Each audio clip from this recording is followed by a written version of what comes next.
Hey, folks, welcome to the pre-show. This is Scotty Roberts. I'm your host for this here, the Intrepid radio program, which hasn't started yet. Don't worry about it. This is just the pre-show, the first 3 minutes at the top of the hour. We're just waiting to go on air over at Odyssey Radio, Subspace Odyssey Radio. And we'll be going on there at 3 minutes after the top of the hour, which is just about 2 minutes from now. And so this is just us testing everything out, making sure all our levels are good. Yesterday on Sunday morning, for the first time in probably 6 months, I had my mic muted and didn't realize it. So this is just making sure that we're not muted. So it's coming up. Roger Rabbit, I don't know if you're sitting out there, but I hope it's as good a discussion as you think it's going to be. And I'll explain some of that, what I mean by that when we get there. Hey, Roger, how you doing? Good to see you. Michelle Kenham Freedom. Good to see you. And everybody piling in. Project Skyfalls, good to see you. And now, as I've already said, Matthew Sainsbury from Barbados. Good to see you, Captain Barbados. So, as I've said many times before, and to those who might be listening, who aren't in the chat room quite yet, but you've never been to this show before, the first 3 minutes here, we go on air live on the radio station at 9:03 p.m. Central, 10:03 Eastern, and accordingly through all the time zones. And so this is not the actual live show yet. That will start in less than 45 seconds. So very soon, we're just going to go dark for a few seconds. And then the show will begin at 9:03 sharp, 10:03 sharp, depending on where you are. So I'm going to take off the graphic. There we go. And let's see. Let's get things going here. I'm going to put on that. Look at that. I don't have to have that up, but I do. And I'm going to get out of here because in a few seconds we go live. In, what is it, about 10 seconds now. Stand by.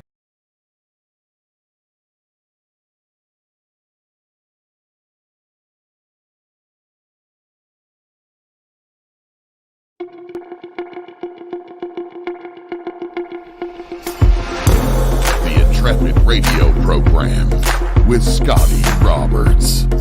Intelligent talk.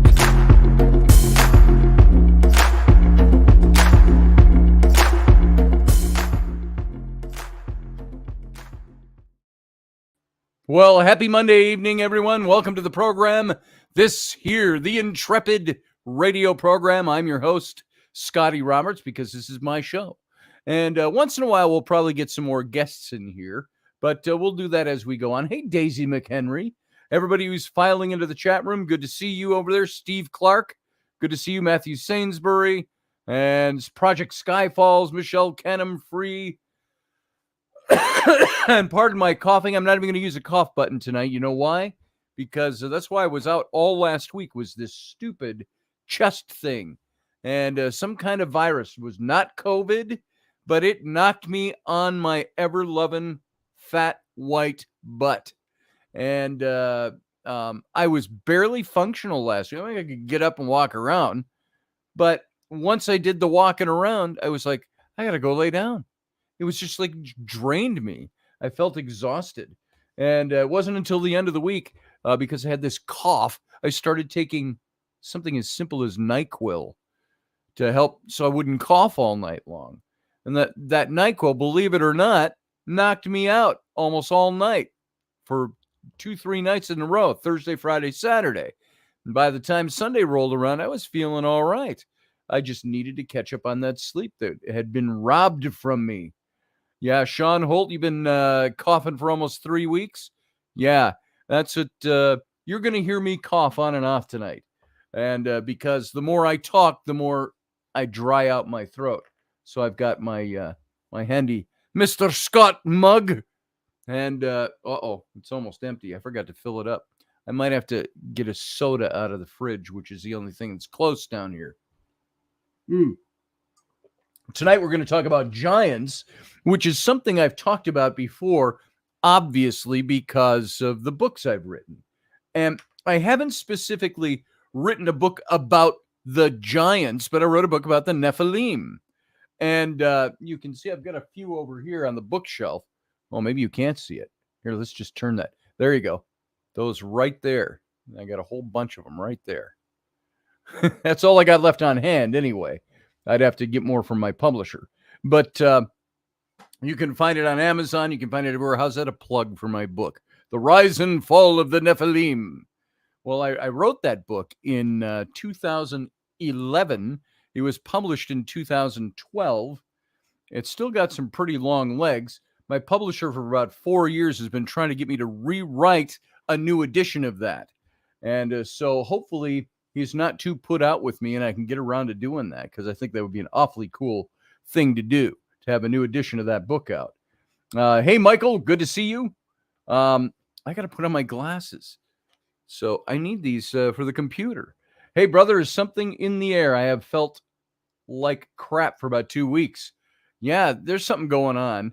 I don't know what it is. Maybe they're drugging us. I don't know what it is. If I want to be conspiratorial, I'd say Joe Biden wants to hide in his basement, and they want to not have to have a real election or a real campaign. So they're going to do what they did last time. They want everybody to vote by mail because they have to be sequestered and wear masks and be away from each other. And so they put something out in the air to make us all sick. There's my quick theory right there. No, frankly, I'm doing all right. Field Guy says, after last night, the Giants got buried by the Cowboys. And that's why I'm wearing my cowboy shirt tonight, to talk about the Giants. So I've talked about this before, and I did not want to turn this into just another episode about the Nephilim, because I've talked about the Nephilim so much on this program, because it was one of my pet topics from 2011 and on. And so I've talked about this. And before that, I was speaking about the Nephilim at events, paranormal events and things like that. And so it's always been a pet topic of mine. It never wears out. It's always a good one. But the big question about were the Nephilim giants came up. Were the Nephilim angels? People said, well, the Nephilim, they were the angels. And maybe there's some of you who don't even know who the Nephilim were. You can go look up, and we'll do it when we start launching into the topic tonight. We're going to read Genesis 6, 1 through 4, gives you a little primer on who the Nephilim were, who the giants were. And then the big question, were there such things as giants? And it really, I'm going to give you the answer right away, and we're going to examine some of this. It really comes down to what you choose to believe about something. That's so up in the air, but that's what it is, because you can say there's not really any scientific evidence that giants ever existed, but you have giants mentioned in faith books, books of the Old Testament, Jewish books, Christian books, Muslim books, the three Abrahamic religions all talk about giants. So did they exist, or was it just a thing of faith? Was it a faith story? And you all know where I stand on faith issues. I struggle with it. I grew up in it, not in my family, but as I grew older and I got involved in the church, I went into Bible school and went to seminary. I was a very, as you all know, conservative, fundamentalist, strict Baptist, and then broke away from that, went into evangelical free, and broke away from that completely and became almost pagan. If not completely pagan, but Christo-pagan. We've talked about Christo-paganism on this show. And right now, I would just call myself an avowed, astute, dyed-in-the-wool agnostic. Meaning, I don't really know. I don't know what's true anymore. But I can accept something by faith. So a lot of what I do comes from that perspective as well. So we'll get into that in a little bit. But before we do, you hear I'm kind of rushing. I want to get to a little topic that I saw. Maybe this should be a totally different topic for a totally different night. But I thought it would be fun to kind of start off the topic, the night with this. Let's see. Right here, fact check. And I'm looking for, did I put it away? No. Here we go. I saw this article today on why are penises in older paintings so small compared to what we seem to be familiar with today? Now, I know this is a raging question for all of us, isn't it? But if you've ever looked at Michelangelo's David, the penis has been knocked off of that. But you look at other things, and you notice that the penises in all the old statuary, all the old art, it kind of small. You kind of look at that, and most American males will look at that and they go, well, hey, I guess I'm about average, aren't I? I guess I'm okay.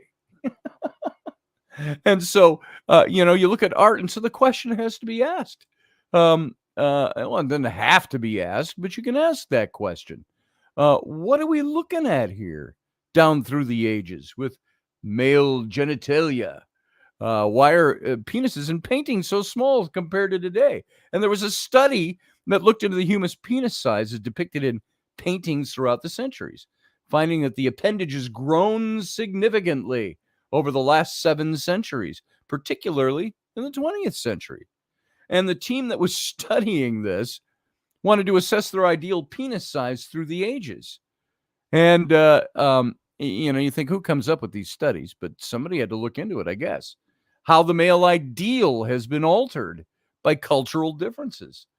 And it seems logical that these alterations in the perception of ideal penis size would be reflected in paintings in which the penis is depicted.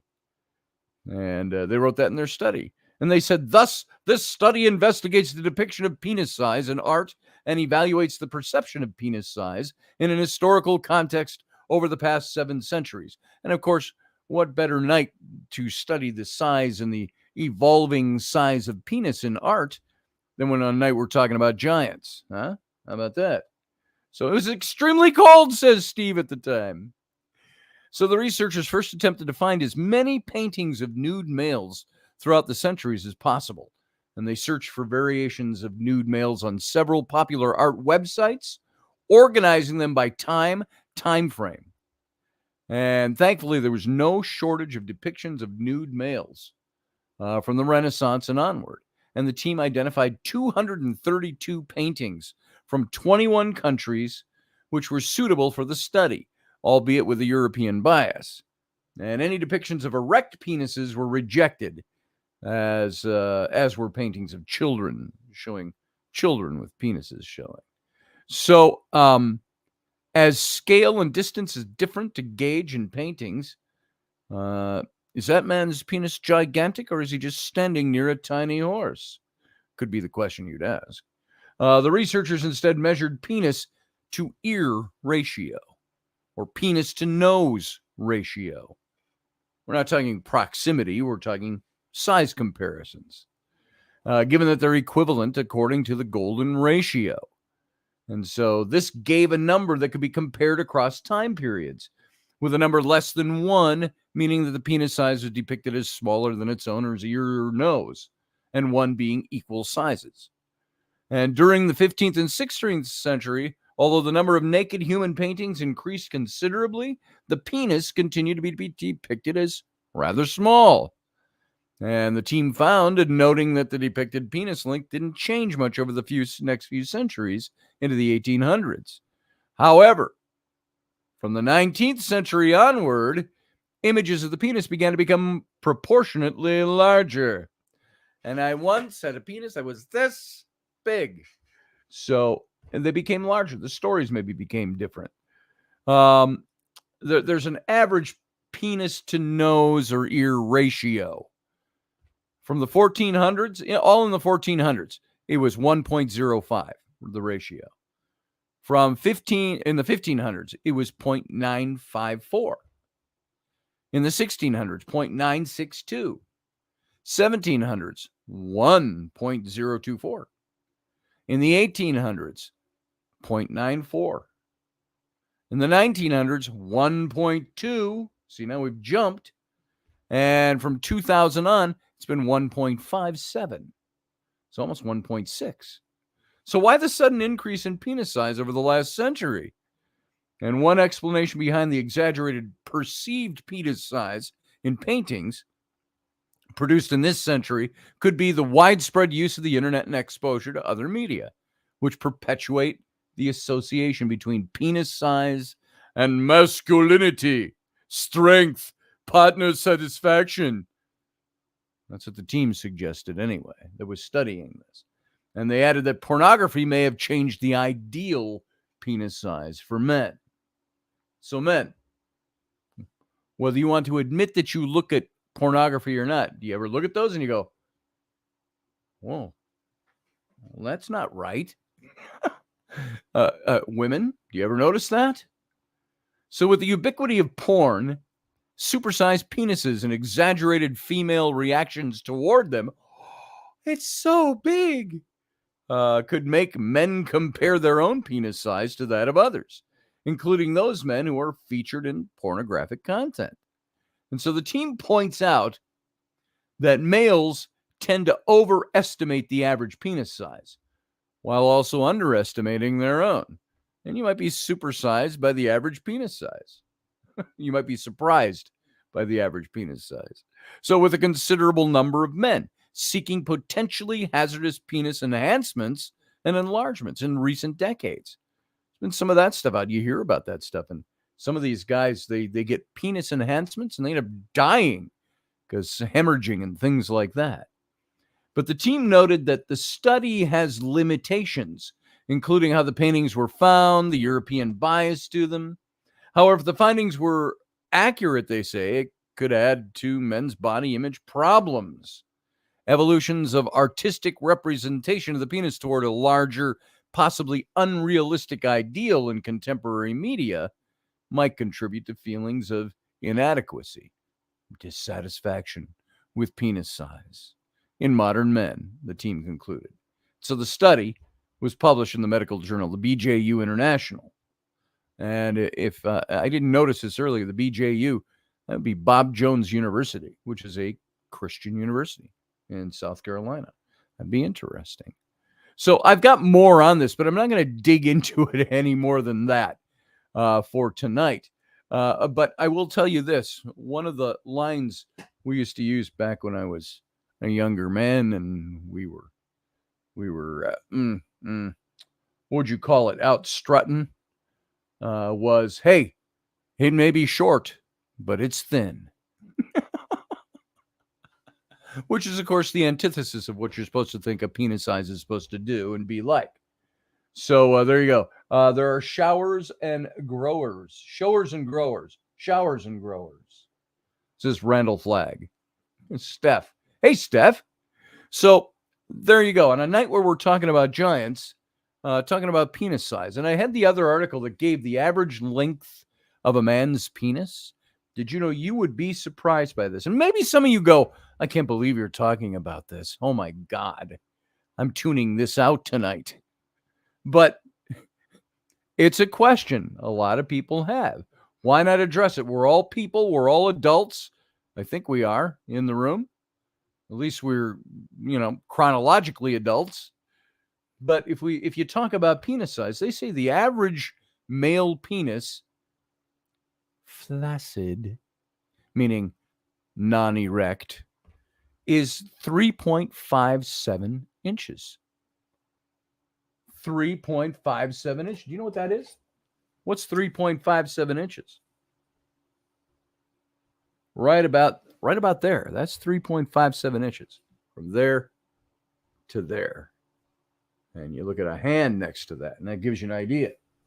But they say the average male penis, flaccid and stretched out, was closer to 3.75 inches. Or closer to 5 inches. 5.37 inches, I think it was. Doing this from memory because I didn't call the other article up. And that the typical male erect penis is something it's about 5.5 inches. About like that. That's all that is. So, but you look at a porn movie and, they're like that. And you go, oh my God. And I would say to a woman, do you have anywhere to put that? So there, you can consider that dirty talk, or we're not getting filthy on here or anything like that. Just talking about it. I ran across the article. I thought it was kind of funny. So kind of interesting. Maybe something to lighten the mood a little bit and say, Yeah, that's something we all talk about in one form or another. Maybe not as going concern or, hey, let's all get together and talk about penis size. We don't do that, but it comes up and everybody thinks about it. It's like the white elephant in the room. No pun intended. So, guys, put your trunks away and let's get into talking about giants. And this topic tonight, I'm not going to get so much into. I started looking at this because I was reading articles on the Smithsonian, and I saw some new documentary that was talking about all the skeletal remains that had been given to the Smithsonian Institute and how they have just disappeared over the last century.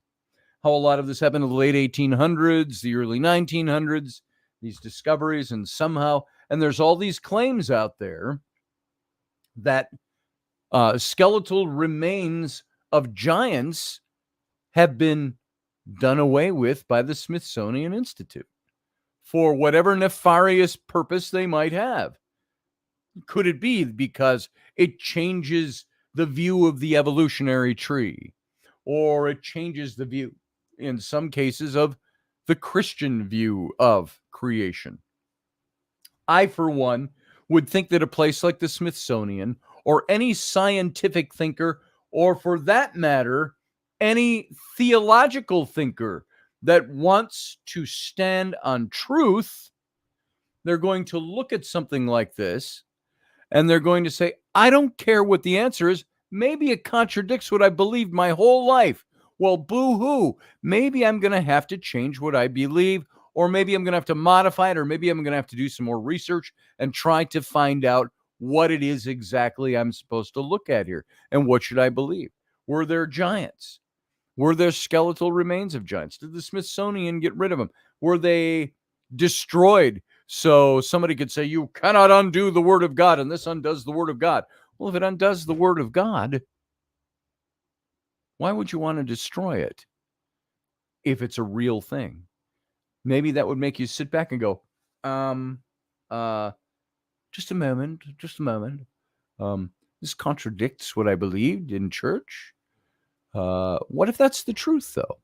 But we don't know. Here's the thing. It comes down to we don't know. But one thing we do know for sure is that a lot of these stories about the Smithsonian doing away with giant skeletons has been fact-checked over and over again. I've got an article up here by Reuters, and they fact-check claims that the Smithsonian destroyed thousands of giant skeletons.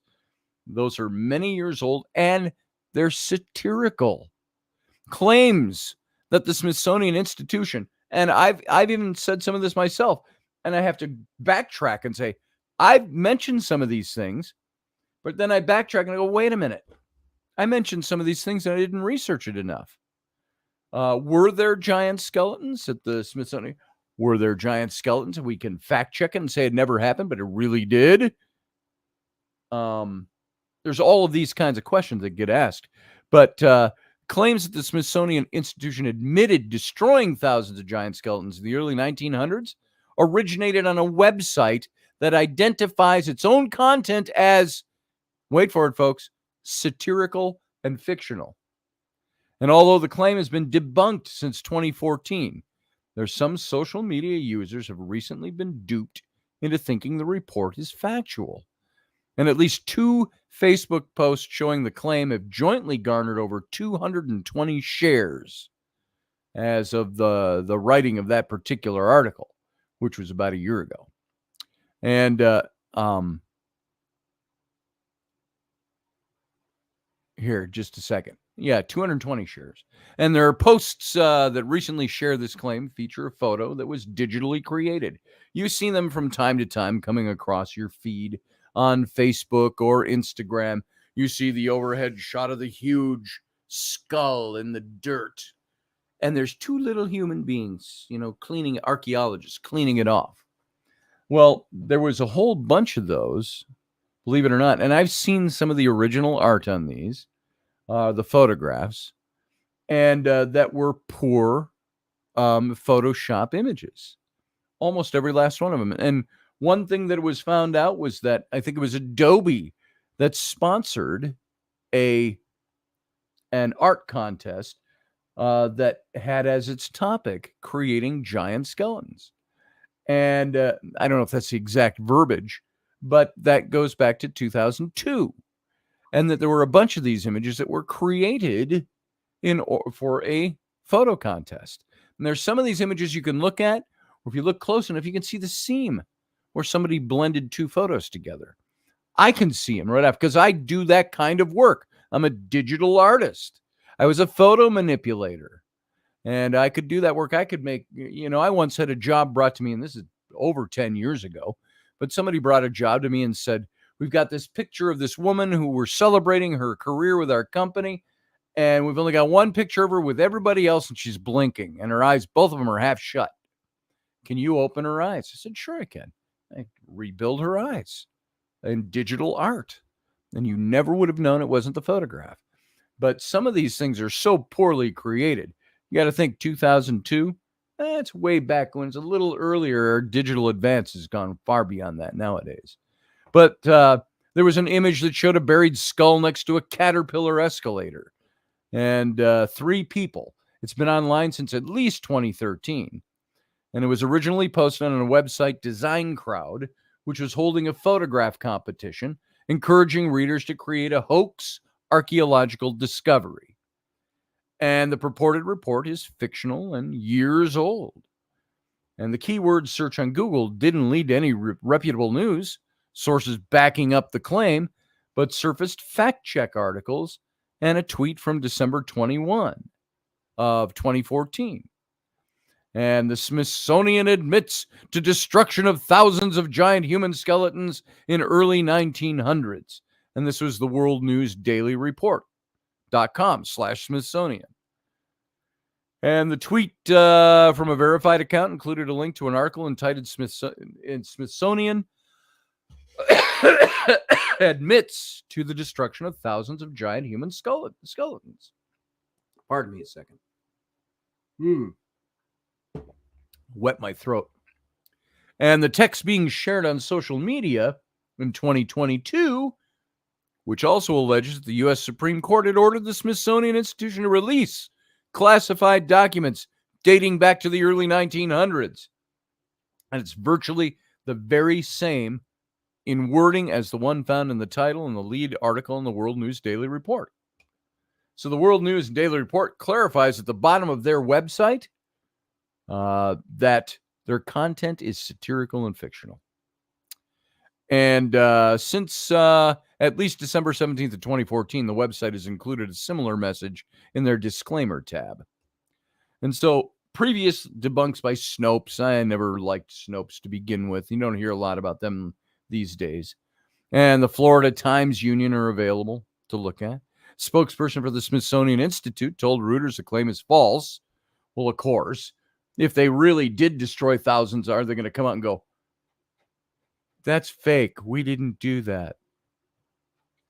Who knows? So back in 2007, National Geographic said that tales about ancient giant humans had been triggered by an internet photo hoax. And Reuters previously addressed reported images of giant skeletons that had been taken out of context. And so the verdict is pretty much this, by Reuters: satire. The Smithsonian Institution did not admit destroying thousands of giant skeletons in the early 1900s. Now, that's all we do know. They didn't admit to destroying them. And the story, which has been circulating since 2014, originated on a website that posts fictional and satirical content. And recent posts include a digitally altered image made to look like it, showing a giant skull. And so this is all Reuters fact-check team.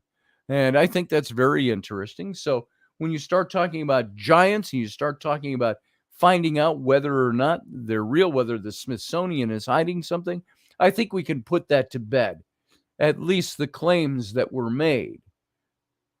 That doesn't mean there might not be something else going on, however. But we don't know. That's what it comes down to. You start looking into the facts, and you're going to find the facts don't support the Smithsonian doing anything. Steve Clark says the Smithsonian hides them in the basement. The basement is a lot bigger underground than above ground. Yeah, I believe that. I think you look at the Cairo Museum, the old Cairo Museum. That's got a big basement too. But are they actually hiding giant skeletons? They might be. What did the spokesman say? He came out and said, Smithsonian, we have never destroyed skeletons. Okay. Well, maybe they've debunked the argument or the conspiracy that the Smithsonian destroyed them all. Maybe they've got them all, as Steve says, in the basement. That would be interesting to find out, wouldn't it? I wouldn't say that's an impossible thing to know. So, let's see. My children still don't grasp the concept that when I'm doing a radio show, I'm doing a radio show and I'm speaking to an audience of possibly thousands of you out there listening to this show. But they still have to tell me that whatever they want to interrupt me for is so important, they've got to do it during my radio show. Not that they couldn't wait till the radio show's over in, say a half an hour, or couldn't have asked me before the show started a half an hour ago. This is why we have on Intrepid Radio with me, your host, Scotty Roberts, familial interruptions. Yes, daughter, what do you need after standing there for a half an hour or 5 minutes staring at me? I wasn't here a half an hour ago. Yeah, you were, because I was upstairs and saw you before the show started. What do you need? Here. Yeah, you were. Yeah, you like my nose. Yeah, you were. Like my nose. Oh, no. What do you need? No, Seriously, I'm doing a show. Seriously. You got your nose pierced, or is it a fake one? Did you just glue it on? No, I got my nose pierced. I don't believe you. Mom took me. Hey, stop. I don't believe you. You glued that on. It's so real. Look at it. Oh, yeah. Oh, it's so real. Can you pick it? Can you pick it, or do you hit the stud inside? What's the inside look like? Show me the inside. You can't see the inside. Wait, you messed it up, Dad. Stop. It's fake. It's fake. It's not. I'm going You to bed. glued it on. I love you. Good night. Good night. Thanks for interrupting. It's not glued on. It's... Wait, what is it? It's a magnet. Oh, it's a magnet one. Yes. How's that feel in your nostril? I can't even feel it, actually. I can't even feel it, actually. It's great. I should just get it pierced. Exactly. Mom said she'll take me. Yeah, I'm sure Mom said that. Mom would talk to me first. Mom likes it. All right, good night. All right, familial interruption. All right. Well, that's the older one. So, the older daughter. All right. So, where was I? There's a whole lot more about this. We got about a little less than a half an hour left here, and I got so much information. I want to see where I want to go next. They might be giants. They might be angels. Now, I'm going to get into a little look at the biblical story of these giants, the Nephilim. This is where those stories come from. But of course, those stories are in every culture as well. So when you have cultures that have Abrahamic religion as their core faith value, you're going to have these stories of giants. But what if you have Native American stories? What if you have Hindu stories? What if you have Chinese stories, African stories? Some of these cultures that did not have Christianity or Abrahamic religions at their core. But you've got common material, giants, the dwelling in the earth. So they might be giants. Some people think they're angels or superhuman devils, these giants that are mentioned in the book of Genesis. And so who or what are the Nephilim? We don't know. And frankly, maybe we don't need to know. It's not meant for us to know this. So when I started writing my book on the Nephilim, there was a lot of information out there that I had to look at, but a lot of it was so like the conspiracy theories about the Smithsonian, there were biblical theories as well. Everybody told me, oh, the Nephilim, those were the giants, right? Well, the giants is actually a mistranslation, believe it or not. And the giant portion, it talks about more like thuggishness, evil, things like that. The Nephilim, it never says the Nephilim are directly the giants, the word that we see in the English, used there. It says, and the Nephilim were on the earth in those days. After it talks about the sons of God came down and intermingled with the daughters of men and had children by them. And the Nephilim were on the earth in those days. It doesn't say, and those children were the Nephilim. It never says that, which is one of the things I thought it said when I wrote my book.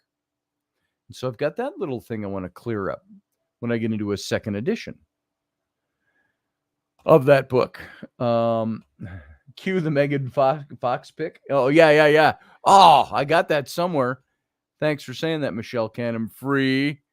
I do have a picture of Megan Fox walking through the airport with my book in her hand. The Rise and Fall of the Nephilim. If you go look it up, you can look it up on the internet. Megan Fox, Nephilim book, and you'll find it. So, if I wish I'd thought of that, Michelle, I would have definitely had that prep for tonight. So,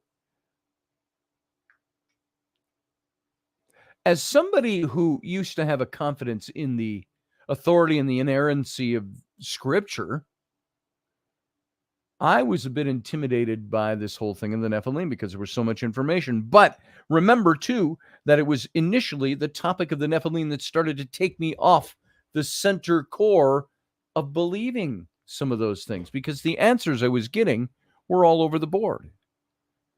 And I consulted all kinds of commentaries, sermons, scholarly papers to figure out how to interpret the passage in Genesis.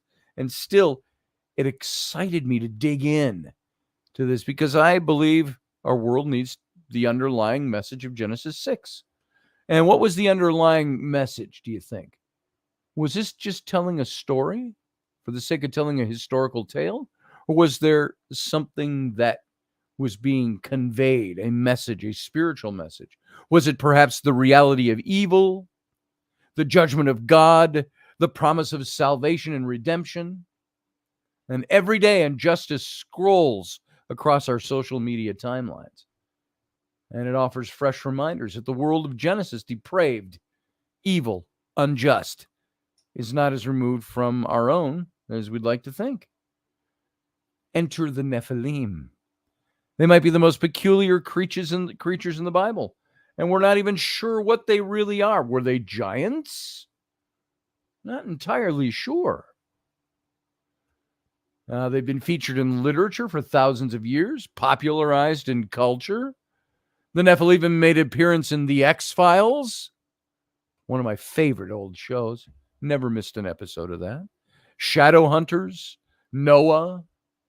The Nephilim are in the movie Noah with Russell Crowe. Video games like El Shaddai, Tomb Raider, Payday 2 feature them, as does literature such as House of Night, Fallen, and Atlas Shrugged. What's more, since the dawn of time, human legends and myths have imagined a kind of half-man, half-god figure, from the Babylonian Gilgamesh to the demigods of the Greek mythology.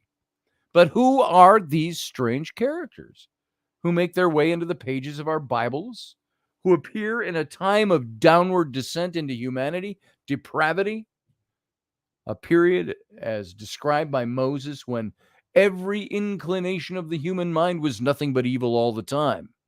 It's Genesis 6:5. The answer is, well, it's complicated. Who are these sons of God? Now, we've covered this before on this show, talking about my book, the topic of my book, all of this. But let's hit this.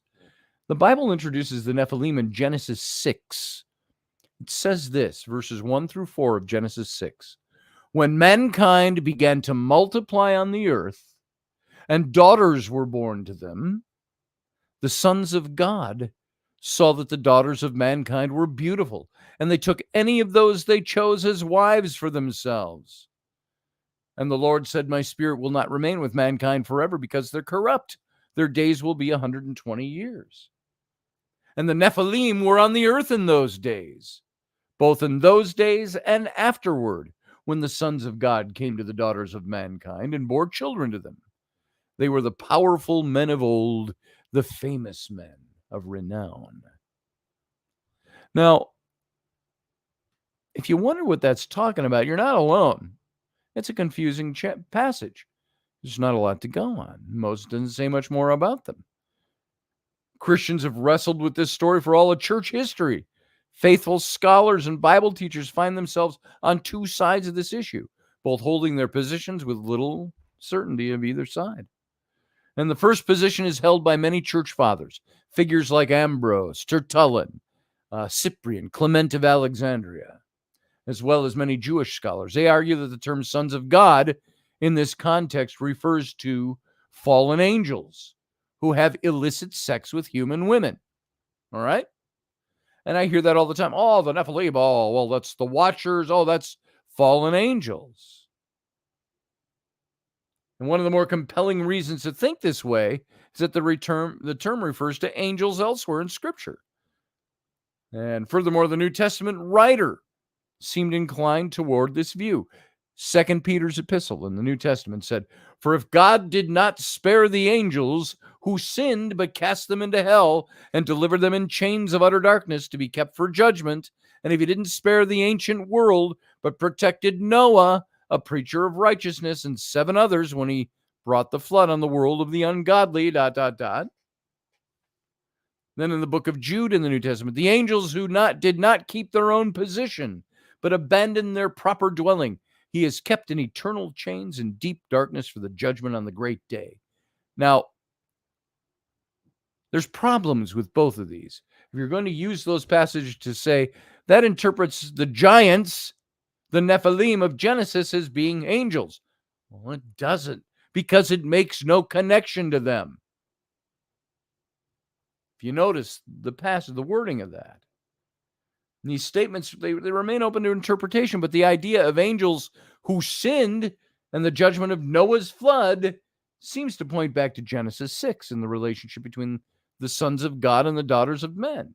And in this view, the wickedness between the angels and the humans was so great that it required God to cleanse the earth with a flood and to lock up these fallen angels until the time of judgment. The problem being, and as we've talked about before, which you could probably recite on your own at this point, is that the word for angels in the Hebrew never is found in that passage. It calls them the parents, the sons of God went down into human women. We talked about this before. The word for God there is Elohim. Sons of God in the English. In that passage, the sons of God went in into the daughters of men. Sons of God is B'nai Ha-Elohim, the children or those of the God of many gods, is what it means. It doesn't call them angel. If they were angels, it would have used the Hebrew word for angels, Melach or Melochim. Instead, they're not referred to as that. They're called sons of the Elohim, not the Melochim. So it's an interesting thing to take a look at. And again, those of you who weren't here at the beginning, I was sick all last week. Still got this nagging cough. I'm probably going to have it for a week or two more.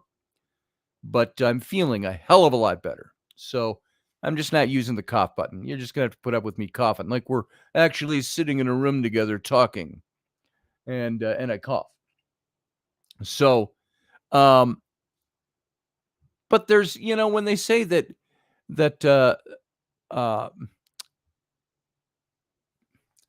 when they're talking about this possibly being angels, in this view, the wickedness between angels and humans was so great that it required God to cleanse the earth.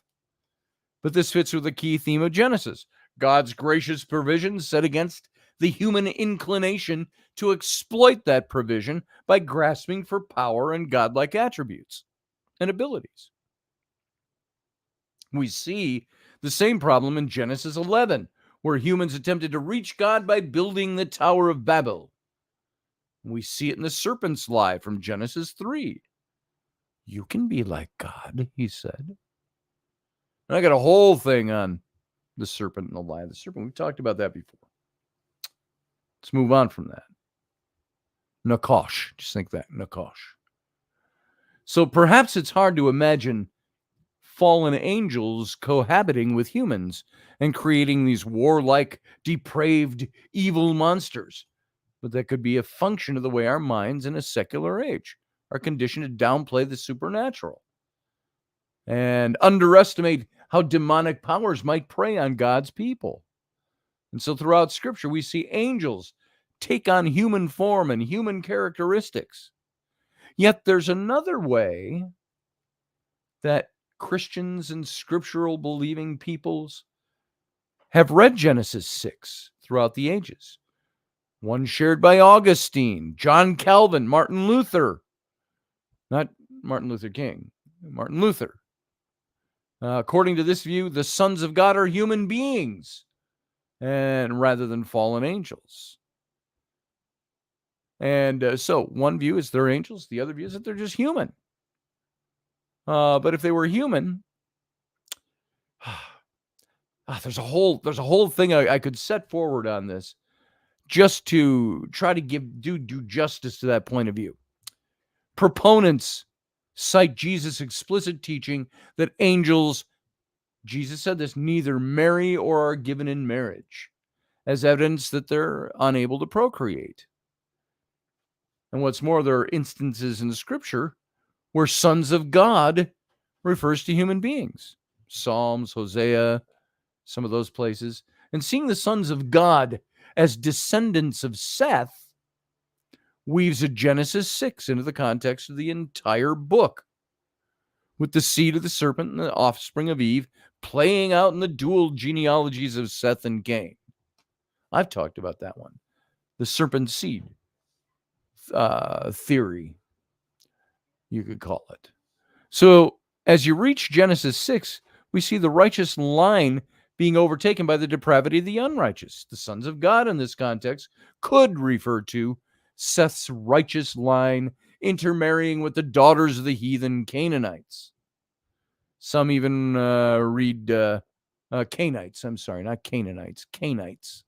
Cain being the son of Adam and Eve. The Kenites, they were called. And some even read Genesis 6 as referring to the sexual perversion of Lamech, a descendant of Cain, who took multiple wives. So those who see the sons of God as the family of Seth then capture something essential about the trajectory of the Old Testament. Even the most righteous are inevitably corrupted and must be saved. And this, of course, matches a wider pattern throughout Israel's history, which you see all through the Old Testament. And again, God's chosen people yield to the temptations of intermingling with the pagan nations, blurring their witness and their abandoning their God for false idols. And in Genesis 4, Seth and his descendants began to call on the name of the Lord. And their growing perversion serves as a stark warning for the people of God in every age that we can easily fall away from the righteous path. Now, there is an application to preach a sermon for an interpretation of the sons of God and those events. But what about the supernatural and the nefarious? What exactly are the Nephilim? Are these mysterious creatures related to the sons of God and the daughters of women? Are they the raging rock monsters you saw in the movie Noah, the Russell Crowe movie Noah? Half-devil offspring of an illicit relationship between angels and humans? And there's multiple theories that you can look at.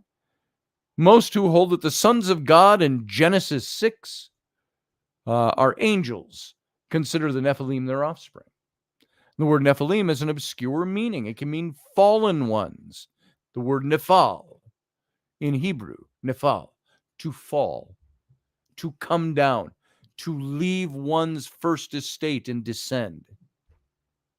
It's sometimes meant to stumble in battle, to fall and be killed in battle. But the early Greek Septuagint translates it as giants, Nephal. you could almost see the etymology of the word and say, giants, Nephal. They came down. They were going. You could look up on them. They were tall. They were giant. You could see where the etymology might have come through. But even more mysteriously, it doesn't appear that the Genesis flood wiped them off the face of the earth.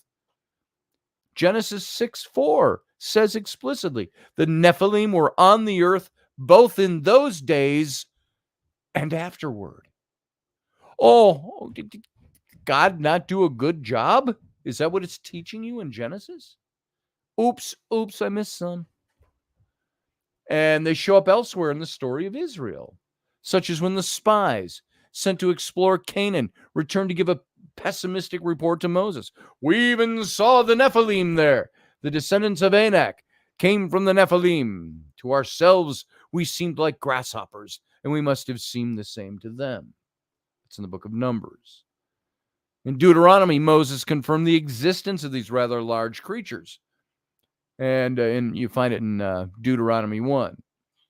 And as in a 2019 article in the online journal Knowing Scripture explains, some have linked the Nephilim to the giants driven out of the land by Joshua, or even to Goliath.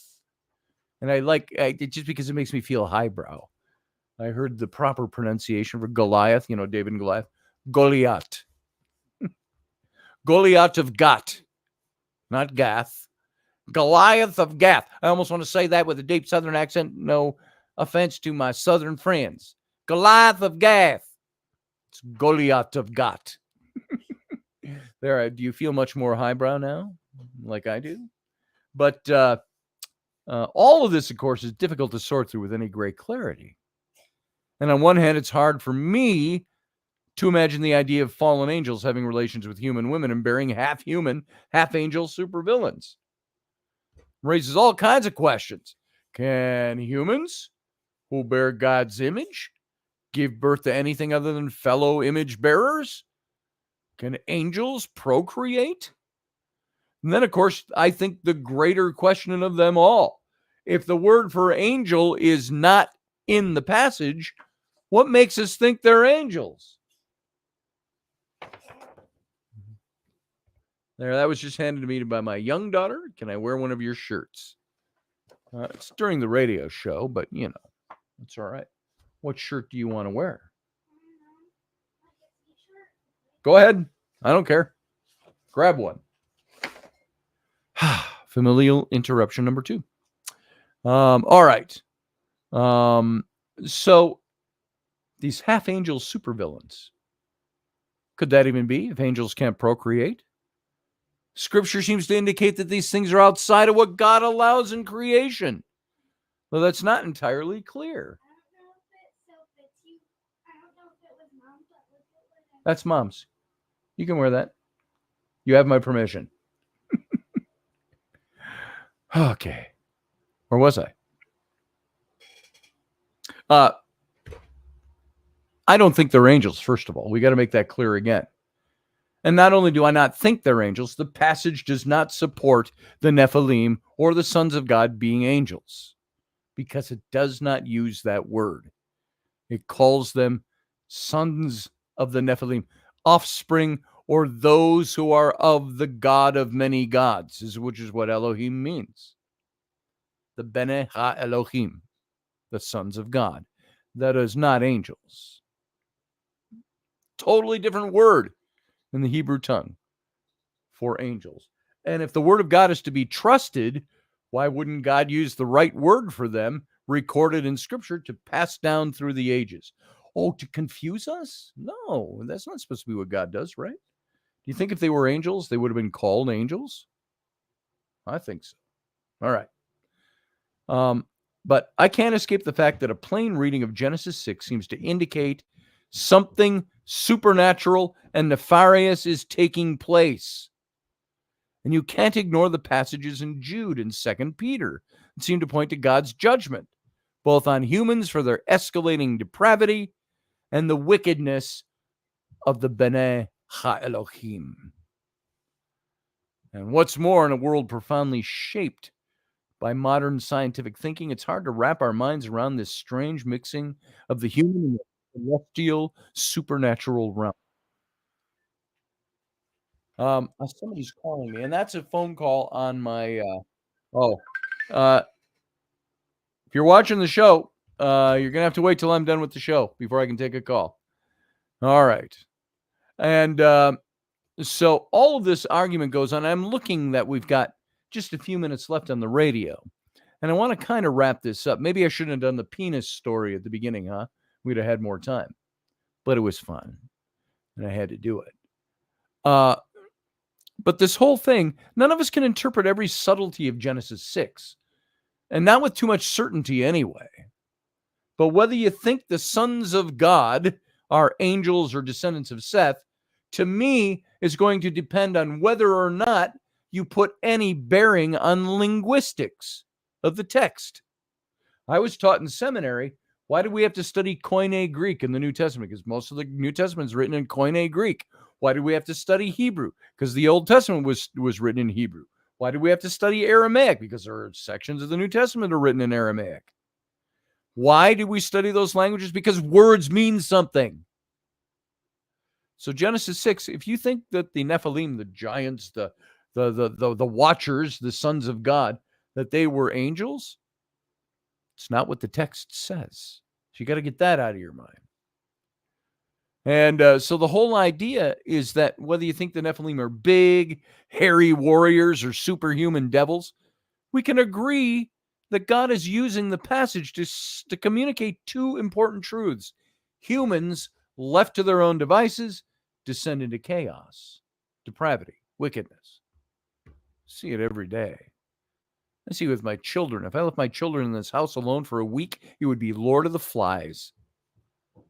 And because of this, we need a savior, a righteous seed to come and to rescue us from ourselves. Yes, Sean Holt, I just saw that. Words have meanings. We're already at the end of the radio show. Folks, we'll pick this up in the captain's cabin for a little bit. But everybody who's listening by radio, I got to say goodnight to you. Everybody else, sit tight during the break, and we'll be back. But all of those of you on the radio, live long and prosper. Join us every weeknight at 9 p.m. Central Standard Time, 10 p.m. Eastern. The Intrepid Radio Program, a Scotty Roberts Productions broadcast.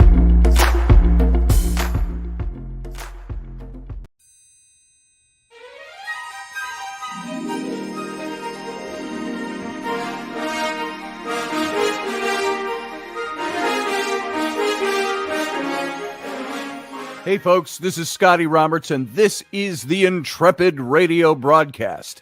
I've been broadcasting for about 20 years now, covering such topics as science, politics, the paranormal, weird science, weird world history, archaeology, and the paranormal. Everything from ghosts to cryptids to creepy things that go bump in the night. So every week I bring you 3 new episodes. Come and join my channel and also be a patron to this site. So see the details below, and we'll see you here.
Well, R, and welcome back to the captain's cabin. R.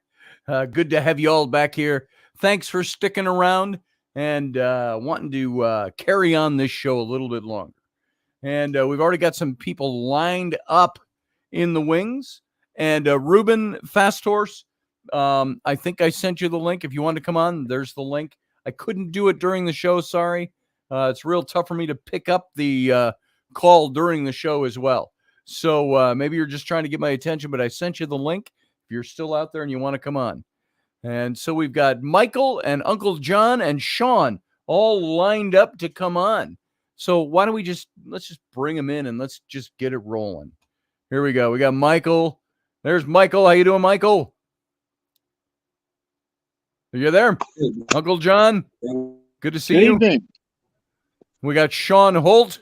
Doing better. Sean, how you doing, brother? Good. We How you also doing? have Field Guy. I couldn't beat everybody else this time. Yeah, you didn't quite make it this time. So welcome everybody. Hey, it's nice to have kind of a full lineup here. And I've only had 2 familial interruptions, now a third, but now it's the captain's cabin, so it's all right. What can I do for you? They'll all wrote give a you note advice. last time. Every one of these guys sitting here is going to give you advice. So, what's up, Ro? Nothing. Oh, you just came down to hang. Show off your booger ring. I got some advice. Don't listen to what I say. You got a pierced nose. It's not really a pierced nose. It's a magnetic thing. I can tell you guys that. She's going to try to fake everybody out at school tomorrow. This is the first time I heard anything about a magnet pierce. What? It's a How does magnet. this work exactly? You shove something up your nose and it sticks in there. Yeah. Logic. A few years ago, we'd have taken you into the ER to have something pulled out of your nose. You shoved up there. See, now I can put a crayon up my nose very easily. I mean, that's just a given. So she can't feel it at all. So, wait. I don't know. If I had something stuck up, at my age, I get stupid little hairs way up in there. You get hair in your nose, and all day I'm going. Yep. And you're trying to reach up there and get that hair, and somebody will drive by you if you're in the car, and you're going, it's a hair in my nose. I'm not picking it's a hair, and it's so I couldn't imagine having a piece of metal up inside my nose. It's gotta be metal to be magnetic, right? Metal. One day I'm gonna. Hey, wait! I want to test something. I want to test something out. This is a metal ruler. Let's see what happens if I hold it up to the magnet. Whack! One day I'm gonna pierce my nose all by myself. I'm gonna make Bren really mad. I'm gonna make you really mad, and Mom really. She's mad. gonna pierce her nose all by herself. We're gonna find her in a pool of blood on the bathroom floor, passed out or in the fetal position, crying. What's the matter, honey? What's all the blood? I'm trying to pierce my own nose. Isla has a nose piercing. I don't care. My friends at school has a nose piercing machine. I don't care. So, guys, what's your opinion of nose piercings? Let's start with Michael. What's your opinion of nose piercings on an 11-year-old girl? Hey, stop! I'm not 11. Oh, I got a pair of not for claws very in much it. I can longer. take that fish hook right out. What's that? Say again, Michael. She was talking in my I got a ear. pair of pliers. We can take- I said, Pair I of got a pair of pliers? pliers. I can take that right out. Oh, yeah. Yeah. It's just, I don't think she has a real hole in there yet. It's a magnet. Oh, we can fix that too. Hey, Yeah, I got a I center wouldn't punch. try it by myself. Bren got really. You know, mad center when I punch that said thing right there, like we drill holes in metal bet. with. Oh, yeah. I'm taking Yeah. that. Get that right into John. Doesn't Center that punch will take care of signal problem. that you want a life without jelly beans? Oh, that's Ellery. Wrong No. kid. Wrong kid. Sorry. What do you think, Uncle John? What do you think of girls having nose piercings? I've never been fond of a nose piercing. I don't mind the earlobes. Now, I will I'm- say, I'm going to be 70 in a few weeks, so take Well- it with a grain of salt. I will say, when I first saw nose piercings, I thought, oh, that's mutilation. But then they came out with the little tasteful things, little tiny diamond there. There's no big ring hanging or anything. Oh yeah. I thought, Wait okay, till you that's get the all one right. that goes from the change from the nose to the lower lip. But then today, just today, I'm on the phone with, see all this paperwork? This is all tax stuff. And so I'm in and I'm boiling point with the state of Wisconsin, Department of the Treasury. Uncle Joe And- needs his part. So You I gotta give it to called the guy. them up today, and who did I call? Called H&R Block. Love H&R Block. I will plug them all I can. For 12 years I've used them, their online service, and every year I get a refund all the time through them. Sometimes bigger than others, sometimes less than others. But I called because I was trying to track down. I've got the state of Wisconsin. It has got two things that are nailing with me. Now, I've talked about this on the show before. I'm dramatically changing topic, but I want your guys' input. Yeah, stop. And Hit her. it's not Hit a her. big deal, but stop. I got this thing where I was divorced in 2001, which is 22 years ago. Mm-hmm. And they slapped a lien on me saying, you didn't pay your share of the guardian ad litem. A guardian ad litem is, of course, the attorney that the court hires to represent the children in custody cases. And I had a custody case over my 3 kids, Sam, Abby, and Bryn. And I've told these stories before, so many of you are familiar with it. See ya. Okay, bye. All right. And so they slap a lien on me saying, you never paid your half of that. I said, I won the case. I said, I thought that all went to the ex because I never got notified any different. I never got a bill for that. Well, then not only are they billing me for something that's 22 years old, but they've slapped 22 years of interest on it. So Which it is more became than the original one. $6,000 bill. I said, you got to be kidding me. Then on top of that, they told me, oh, we're missing your 2011 taxes. And I said, I don't have any copies of those. H&R Block doesn't even have copies. Nobody saves that. I was on the phone half the day today trying to find a copy of that because I filed the federal, but I didn't file the state for some reason. And so I can't even reconstruct it. But the state went ahead and said, well, we figured, we just went ahead and we estimated your earnings for you. And they estimated my tax burden. I know I had a refund coming back that year, $1,200 maybe from the state. They had me owing like $5,000 in taxes that year. I said, what are you looking at? What materials are you looking at to make that estimate? And they're kind of like, well, we just making I don't even know what their excuse was. I said, you obviously didn't figure in any of my deductions or my children even. Well, that's not our job. We just figure what you owe. And I said, you're going to bill me for that?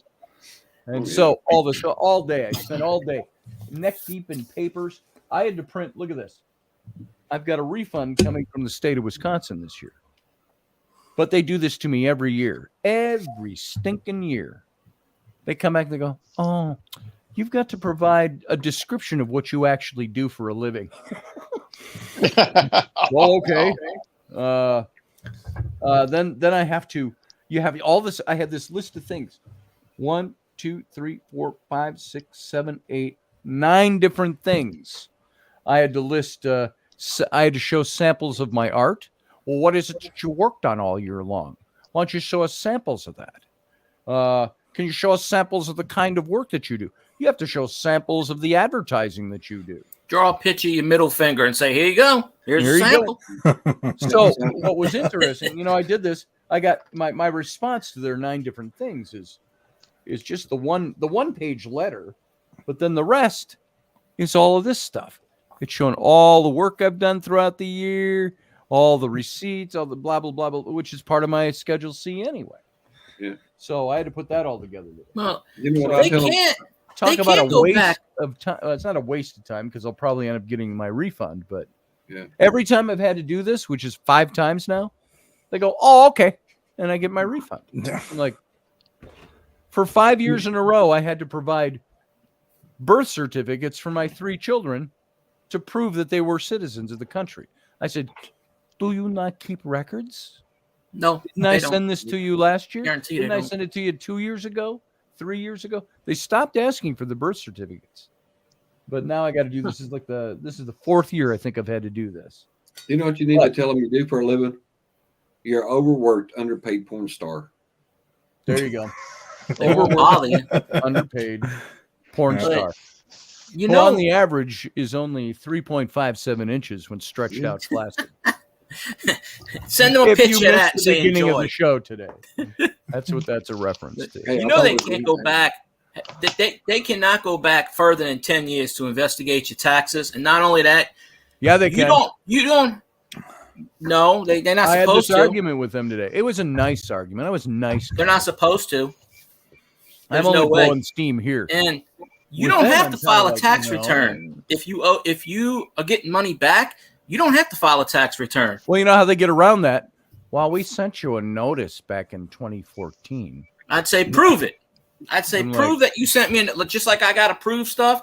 Because one time they were trying to get me on like 2006, and I pulled that. I was like, you can't, because I didn't file one that year because I didn't make enough money. And they said, oh well, you didn't make enough money. You're under that, because if under a certain amount, like 5,000, I think it is, you don't have to file a tax return. Well, there you And go. if they owe you money, you don't have to file a tax return because I think one that's year. what I told them. I said, you guys owed me money, and I didn't bother rushing to get that because at the time you had to. The pay structure was different with H&R Block. Now they just take it out of your. If you're getting a refund, they take it right out. I have to go to Back H&R in Block. 2011, you had to pay for it up front, and I didn't feel like paying the extra $75 for the state, so I let it slide. I thought it's a refund. Nobody's going to come after me, so they can hurry up and get me my refund. The state won't they do don't. that. But so anyway, I've totally hijacked the conversation off from what we were on into that, and I don't know how I got into that You showed papers. because the papers are sitting here. It's a big You're stack. bottling it up all day. Looking for You don't have to papers. file. No. Oh, I State of gotta file. Louisiana owed me $2 Oh, I don't have to a file, few years but ago, they'll- and I they'll didn't keep- file. They put a lien on my stuff. Hey, Al It's Capone like, didn't have to file either, right? We seen I what got happened. a big refund coming from IRS federal this year. I'm sorry, it was for 2022, and I filed it late anyway, and I just filed it a few weeks ago for last year, and a huge refund coming from the Fed, but the state of Wisconsin is nicking about 2/3 of it to pay off this old shit. Which is illegal because they can't touch that. State cannot touch federal money. That's bullshit Well, right there. They apparently can because they're doing I'd it. sue them. So They're Well- not allowed to. I looked up the tax code. They're not supposed to do that. I don't know. It might There's be no different. way. Different state. I don't know. I'm going to have to look into it. But I can guarantee you the state of Wisconsin isn't going to start putting a lien on my federal taxes if they can't legally do it. can't. Unless They're you're not just going allowed to to. try a shot in the dark. Yeah. You know. State has no power. They can't. They have no power to do anything over federal. Only what you earned in the state. Well, constitutionally, they do. Constitutionally, the make up their states own created the federal government. So, well, my problem is that it's a 22-year-old thing. And it's like, seriously, guys? 22-year-old? And you're going to... I saw Ruben Fasthorse come in, and I didn't bring him in because I was blustering. Ruben, if you're out there, come on back in. I missed you. I'll bring you up as soon as you get here. Yeah. So, hey, Terry, Ken Ballos, Terry Pitts is here. Steph Cuervo Queen. I think is KB here, and I wanted to saw you jump on the earlier, panel. but I like saying that. Yeah, Claudette is here. Or is Ken KB Ballows. Ken KB Ballos. Yeah. You don't be afeard now. You come on in. None of it. It's Kenny in the morning. So, Sean, Yeah. what's on your mind? And what do you think about you got a daughter. How Yeah. old would your daughter have to be before she go out and pierce her nose? Now I know, you're married to KJ, so it's a whole Right. different ball game there. But 83. KJ is old friend of mine, and belly dancer, exotic, not exotic. That makes it sound like nude poles and all that. A belly dancer, all Right. the stuff Hey, they that got to goes. pay taxes on tips. Yeah, Only if you get so many, right? And That's only if you right. claim them. That's right. I mean, cash is cash. Jeremy Hansen, gross. By the when way, when Ellery was in the room, I probably would have said I plead the fifth. yes. Now that she's gone, having a wife who has a nose piercing, she Yeah. likes the little tiny, like what you were talking about, the little tiny diamonds and stuff like that. It's attractive and stuff. And I mean, I obviously married a woman that has one, right? Yes. And Kelly Jo, she's also a 35-year-old woman, or Right, thereabouts. exactly. So Yeah. she can make a decision like that. Right. She doesn't But even for- need your permission. Right. But for A somebody nose who is ring. A 11, nose ring always makes me think about, what was the name? Gore. Slave Girls of Gore. Oh, like a Edgar Rice Burroughs Nice. novel or something? Yeah. That's what it sounds like. Slave Girls of Gore. Right. Was that a porn movie or an Edgar Rice Burroughs? No, it was an entire series. Assassin of Gore. Very Slave cool. Girls of Gore. There were dozens of books. I'll have to look Seriously, into you those. guys have never heard of this. I've heard of Gore, but Mhm. I heard of the I band. couldn't tell you War. much about it. Boy, I read some trashy stuff. Oh, those are great though. Those are the Edgar Rice Burroughs. We consider him a classic, because he wrote Tarzan and and all of that. But he wrote John Carter of Mars, Mhm. and those series of books. And but you think of Slave Girls of Gore. It sounds like I said, it's either a porn series or it's an Edgar Rice Burroughs series. So the title. Yeah. But now I know how I got on the tax thing, because today, as you're talking about the nose ring, I called H&R Block to see if they could hunt up any way to hunt up the 2011, which is dropped off of the memory banks. I called them just to make sure. Is there any way you can do a little deeper dig? And I had a video conference with H&R Block, and I'm waiting. Dun, dun, dun, dun, dun, dun, dun, dun, dun, dun, dun, dun. Your call will be answered in 30 seconds. Dun, dun, dun, dun, dun, dun, dun, dun, dun, dun, dun, dun, dun. Elevator music playing while you're waiting. And then this young woman comes on the screen. Hi, I'm Jeanette from H&R Block. But she's like not 30 yet. Short dark hair, glasses. I don't care. But she had lightning bolt nose piercing. It goes through the middle section of the nose and two little lightning bolts that came out. And then she had two little lightning bolt piercings here. And it's like, and something down here, probably just a ring of some kind, but it was the lightning bolts and the lightning bolt in the nose. And I thought, this is the H&R Block representative. Really she's into probably a Harry sweet Potter person. or Zeus or something. Yeah. Zeus. I used to tell them that we put rings. Come in on over houses here, to son.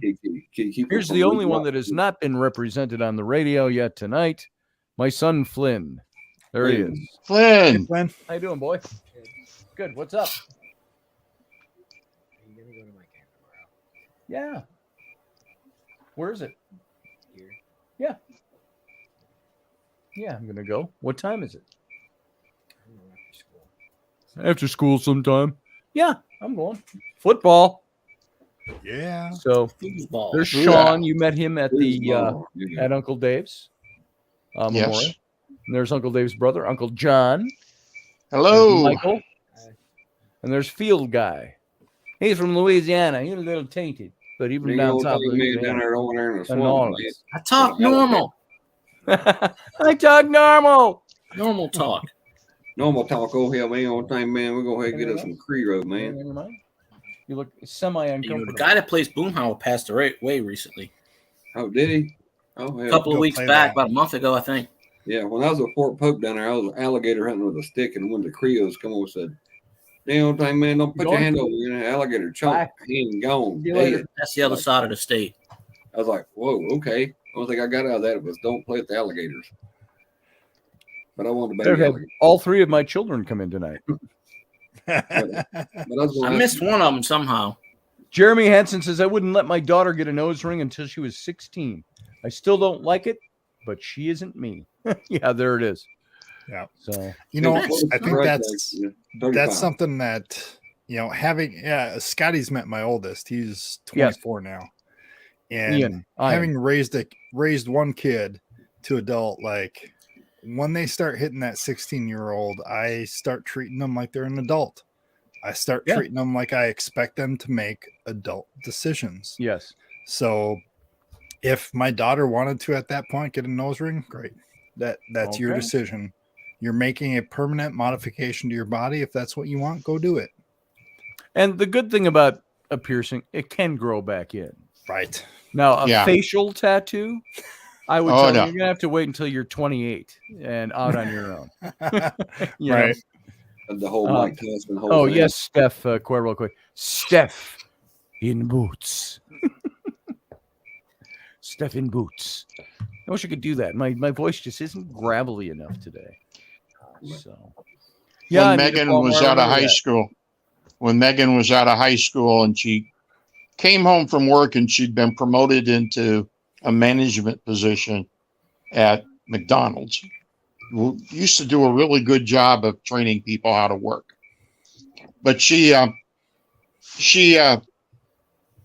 had, I think, 3 choices for like a 401 or something. And she read them all off to us and she says, which one should we do? We explained in more depth what each one meant. And she said, yeah, but which one should I do? I said, well, we're not telling you that. You're over 18. She says, what if I make the wrong decision? Her mom says, well, you'll have to live with it. She was We have upset hopefully with us. trained you well enough that you can make a good decision. And live with it.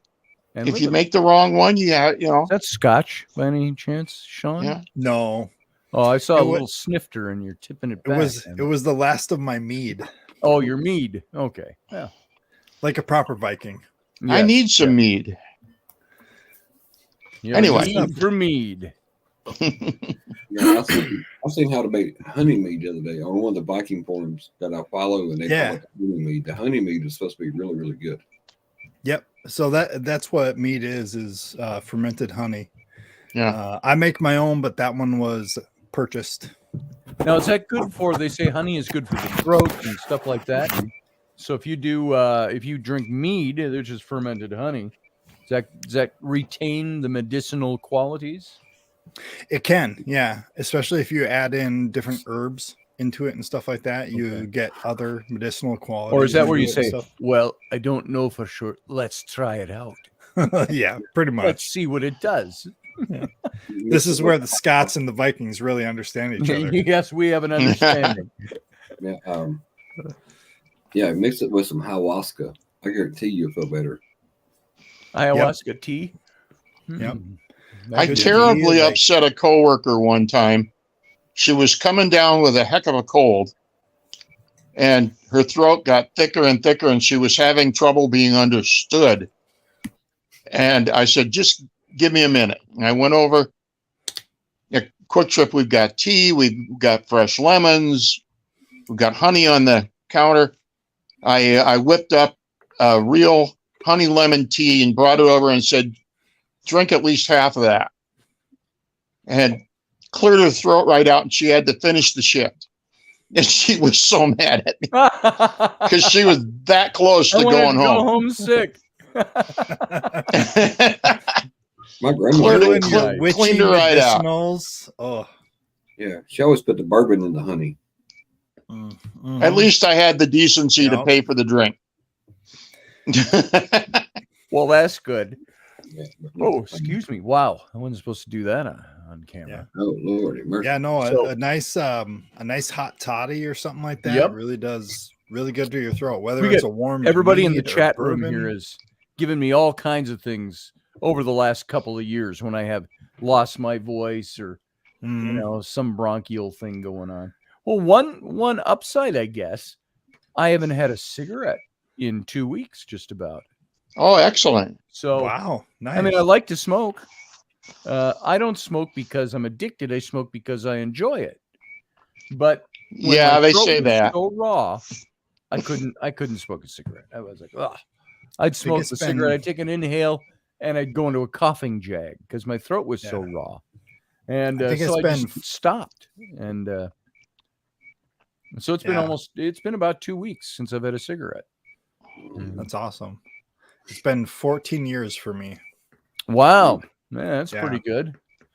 Have you ever talked to so you know Jim Cunningham really well Yes. because you do the feast out at festival Yeah. for the old Trail of Terror The, feast you Phantom's did out Feast. there. Yep. Yeah, the Phantom's Feast. He told me one time his pre-show regimen, what he does on the way out to festival for the Feast of Fantasy during the run. And I can't remember all of You it. would have a but smoke? No, no, he would not have a smoke. But I believe he would take cough drops and he'd put it in his water bottle and let it dissolve, and he'd drink that on the way out to Renaissance Festival. That's just to interesting. just to get the vocal cords warmed up and help them because it's so dusty. Yeah. Scotty and I both worked out there. It is so dusty out there.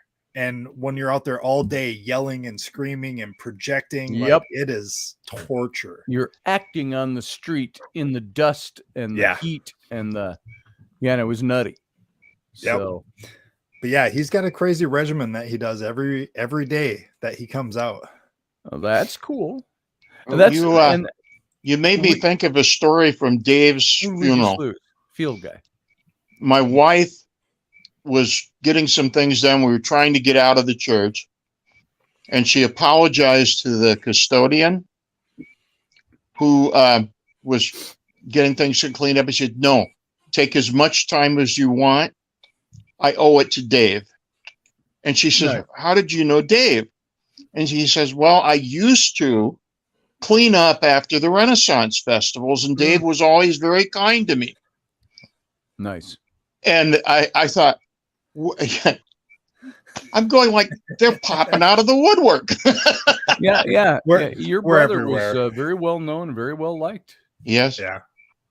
So, but on the Renaissance Fair stuff, I have started watching. Well, I finished The Last Kingdom. I want the leather armor that Uhtred, son of Uhtred, wore, because I think the leather armor with the little inlays on it was just really, really cool. And he carried his sword on his back, which I think would be a little more clear and trying to draw it from your hip. But yeah. By the way, this is what Sean was referring to. There we go. Phantom's Feast. And if you see this is this year's. Nice. Rainey and I and Rocky Stucci will be here. And so the three of us will be doing the weekend of Friday and Saturday, October 13th and 14th. After the Phantom's Feast, there's Jim Cunningham down there in the corner with his pumpkin. And he puts on a great show, and there's a great meal. And then we go out on the festival site at night, and it's abandoned. It's closed down for the season, but we go out there and we do a little ghost hunting. And we've gotten some pretty interesting stuff out there. But that's what Sean was referring to. Yeah. Phantom's Feast. Do you still tell any of the stories that I gave you? Which ones? Ghost stories? So there was the one about the pavilion. Oh, yes. Yep. And then there was the one about Cartwheel. Cartwheel Cove. What's that one? We never go down there. So Cartwheel. We always do. And folks, you aren't going to get the context of this, but Sean, we go from Bad Manor, where the feast takes place, to Pavilion, then to Irish Cottage, then to Baker Stage. Oh, okay. So that's all we do. Because one year we went down to Legend Stage, but you go to Cartwheel, you're all the way at the other end of the festival. Yeah, right. Yeah. So in the dark. So Cartwheel was one of the areas that we always had, like, it sounded like there was like this party going on. You go check behind all the booths and no one's there, and it was always just out of reach. And you'd be walking around and it sounded like people were following you. You'd step out like between some of the booths and they never got closer. Nobody ever came near. Mm-hmm. And it was just one of those weird things where it was like, it sounded like there was a party going on, but you weren't invited. Right. And then one of the nights that I was doing that, because there used to be that glass blowers booth right by where you guys did in the children's room, you guys did Tam O'Hare. There used to be that glass blowers booth. I used to lay on the ground on the concrete next to the kiln because they left it running all night and just listen to it because I was so frustrated. I was like, I can hear it, mm-hmm. but there's nobody here. And then one night I walked up and around to Bear Stage, and the second you set foot on Bear Stage, everything stopped. All the sounds just stopped. Really? Yeah. And it was like Bear Stage was like this negative void where all energy, everything just left. And it was just so crazy and so weird. What about there's that place on site, and we always go by it going from Irish Cottage to Bakery Stage. There's the old, they call it the Guardian Festival. It looks like a green man. The green man. Yeah. The wicker man. And it's been there for centuries, I think, almost practically out there. Something about some of those sites were associated with some of the ley lines that cross through the festival site. And a lot of the old energy there.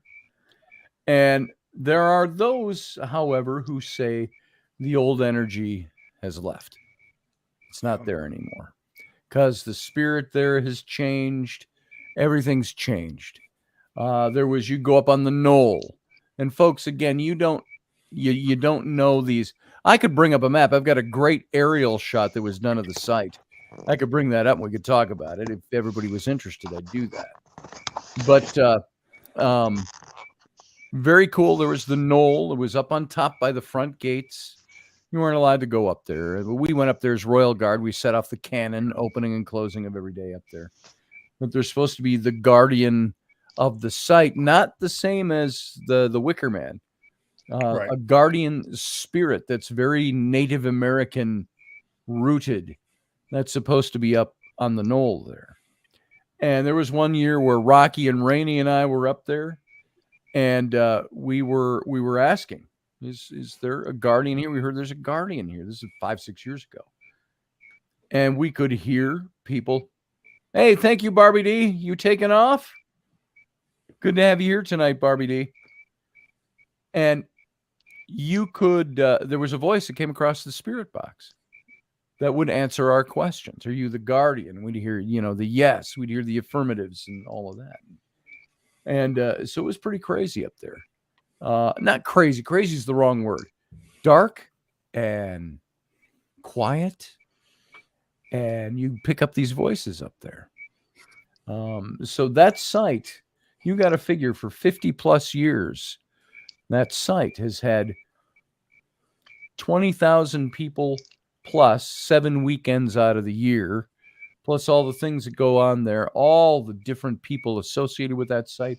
So many people had so much spirituality, passion, personal things poured into that location. And it sits on top of a stone quarry. And it's got all the old oaks there. It's got ley lines that cross through it. And all these spirits. And then, of course, as every year goes, Uncle Dave again underscoring this for us. So many people that loved the place that are no longer with us. Mm-hmm. And there was one year we had, again, for folks, if you don't know these people, so I don't want this to be something that's so out of context that you don't enjoy it. But there was a very well-known group out there, Puke and Snot. And that's what they called themselves back in the 70s when they started. It is a little comedy routine. 2 guys, sword fighting, comedy, all of that on stage. And they became very well known, very famous. And one of them died, Joe Kudla. And he was a good friend of Jimmy's, Jimmy Cunningham, the Feastmaster. And Jim, by the way, during the festival season, he does what he does now for the Halloween show. He does in costume, Renaissance costume. He's the Feastmaster. And they sell feast tickets twice a day out there. But they put on a big show. And so Jimmy knew him. We went down to Sean the Legend stage, which, folks, is a big old stage that looks like an old sailing ship. It's got the tall masts and the deck, and the audience was out down below that, and that was the stage, was the ship. And that was Puke and Snot stage. And one of the first years I was out there with Rocky, 7-8 years ago maybe, we were at the Legend stage. Jimmy was with us in the audience, from the feast that wanted to stick around, came with us. And we asked, hey, there was a good friend of Jimmy's that passed away a few years ago. And we said, if you're still around, this was your stage. Jim said something like, hey, Joe, are you out there? And over the spirit box, you heard, hey, Jimmy. Just like that. Jim broke into tears because he recognized the voice. And so there's a lot of that goes on out there. And a lot of spots there. Steph, did you ask a question? Did you get activity every time you investigate there, Scotty? Yeah, pretty much every time. Some years it's less than others. Some years it's more than others. But there's always something. And this last year, we didn't get a lot this last year. We got some crackling voices over the spirit box. We got sounds, pavilion stage. There's supposed to be a spirit that's trapped upstairs in the pavilion stage. There's an old story from festivals. Sean was referencing it earlier. And they trapped something that was very dark up there, the upstairs of the pavilion. And we would ask while we're there at the stage with all the people, and you can't get up there. It's all open air up there. It's got a roof over it, but it's open air with railings around it, and you just don't go up there.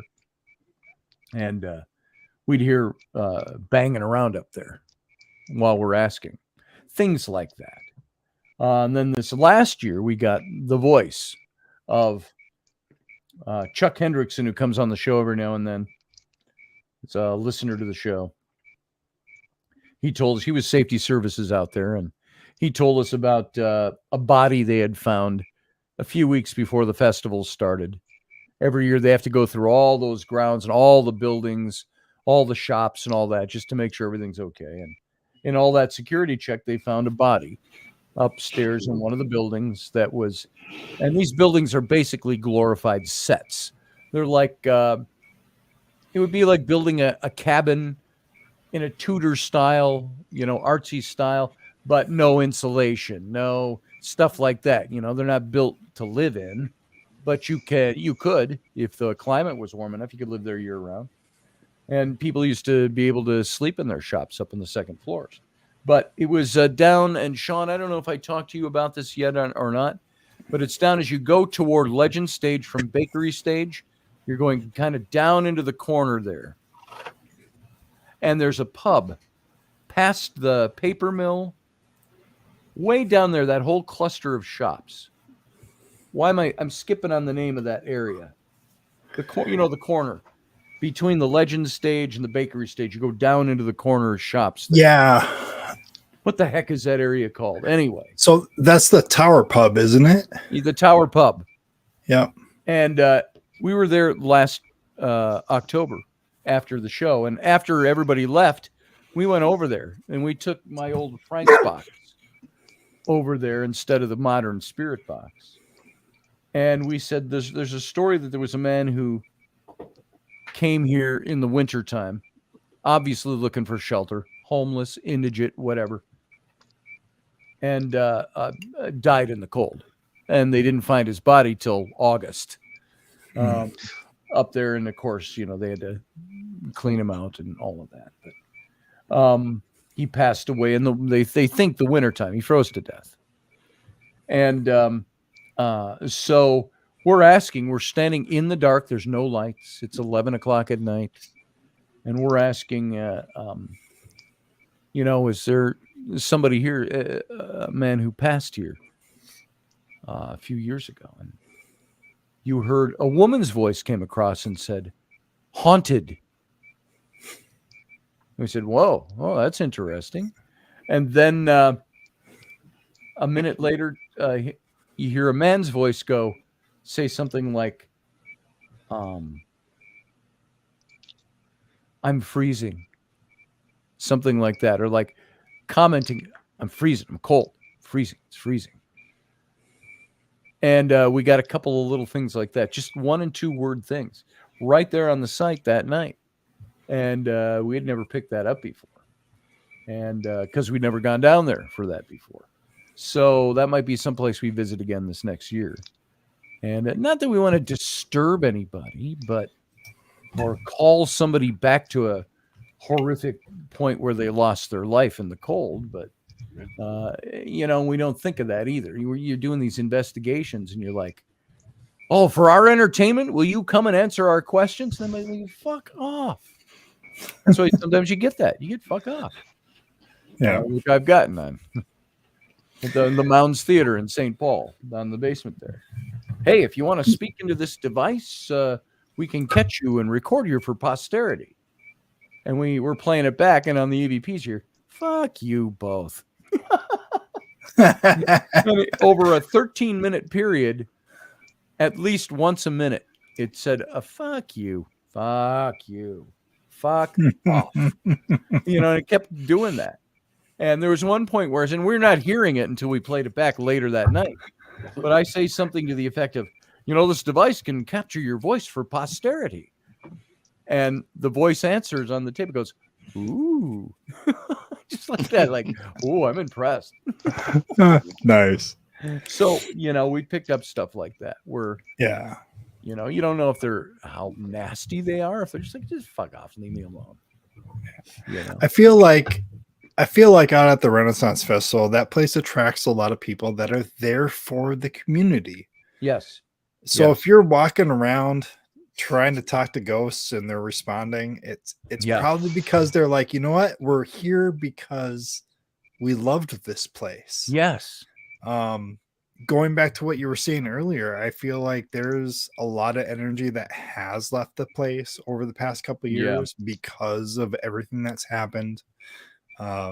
Sorry, drama for everybody who's listening who's not aware of that.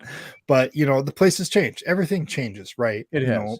Places become different things. And that place has so much built up energy in so many places that it's unbelievable. In there. And it's in the soil, it's in the stone. It's in the trees. And you can feel it when you're out there. Oh yeah. And man, I'm telling you, there was remember Master Shakespeare, Brian Murphy? Yes. Everybody loved Brian. And he played Shakespeare out there. He was a very soft-spoken man. Everybody loved him. He played Da at the Irish Cottage. And he passed away a few years ago. He got sick, progressively sicker, and he died. And it was 3 years ago, I think it was, we were out there, and we said we were at the bakery stage, which was our last kind of station for the night. And we asked, our good friend Brian passed away just a couple of months ago. And Brian, we know you love this place, and everybody here loved you. If you're here, say hi to us or something. Let us know you're around. And we weren't hearing anything. And the spirit box was still rattling off. And people started talking. I said, well, you don't always pick something up. And then the spirit box goes, I'm here. Like that. And everybody said, I'm here. And somebody said, that was Brian. And see, you don't know for sure. But, we got stuff like that. And I would be hard pressed. Uncle John, I got to tell you, I'm going to be hard pressed not to ask Dave this if he's out there, if he wants to say anything to us. Yeah. And say, hey, if you're out here, Dave, say hi. So I remember one night, quintessential evening at the festival. It was years ago.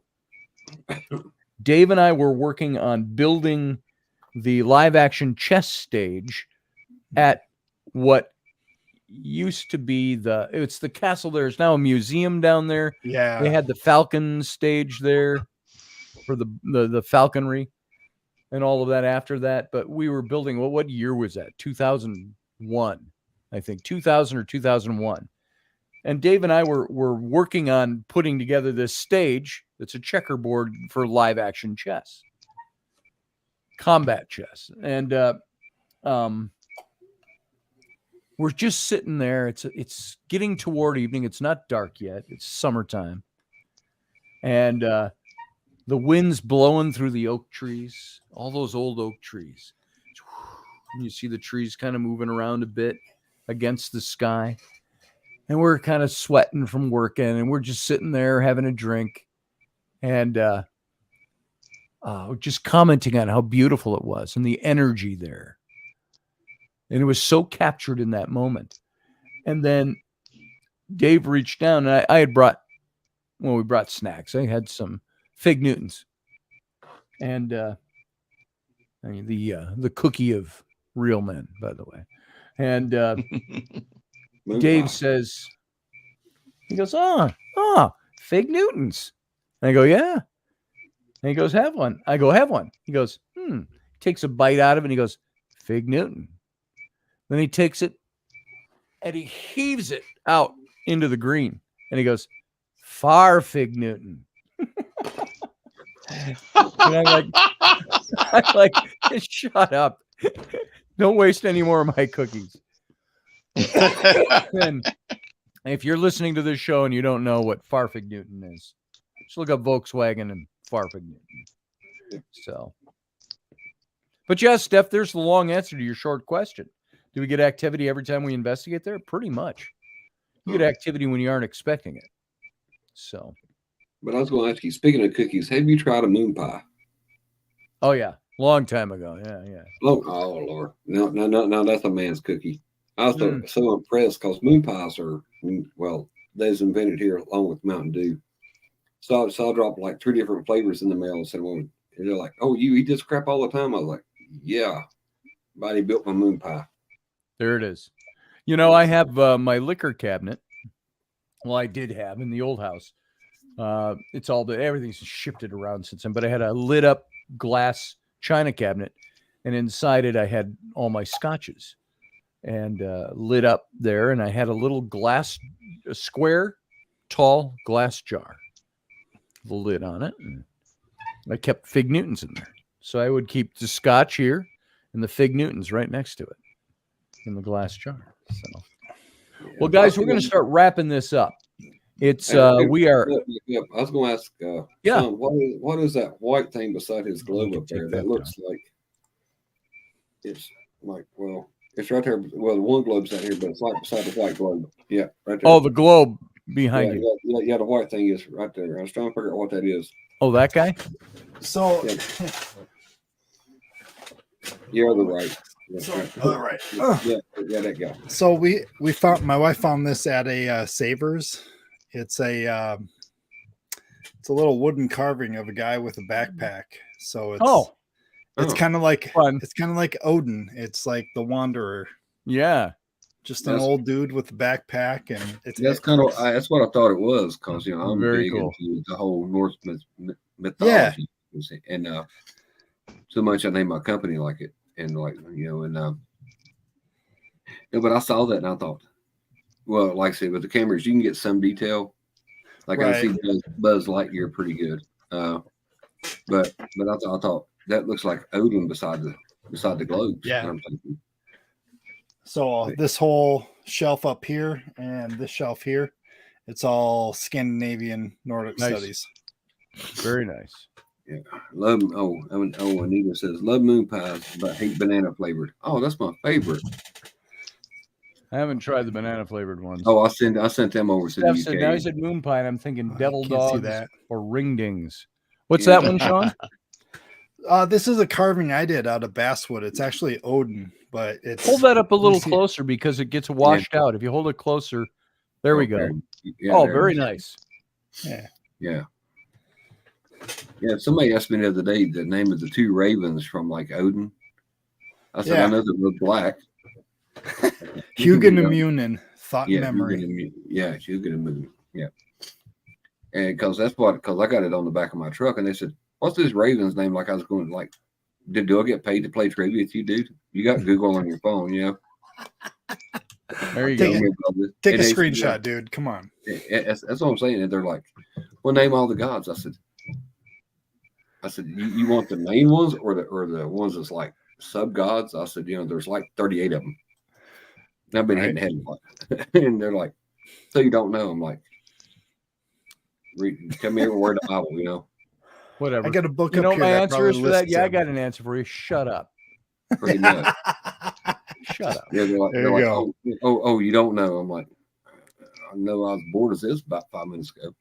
I'm like, but yeah, who gonna? Like somebody asked me, I said, y'all have any idea how many times I've been hitting the fucking head?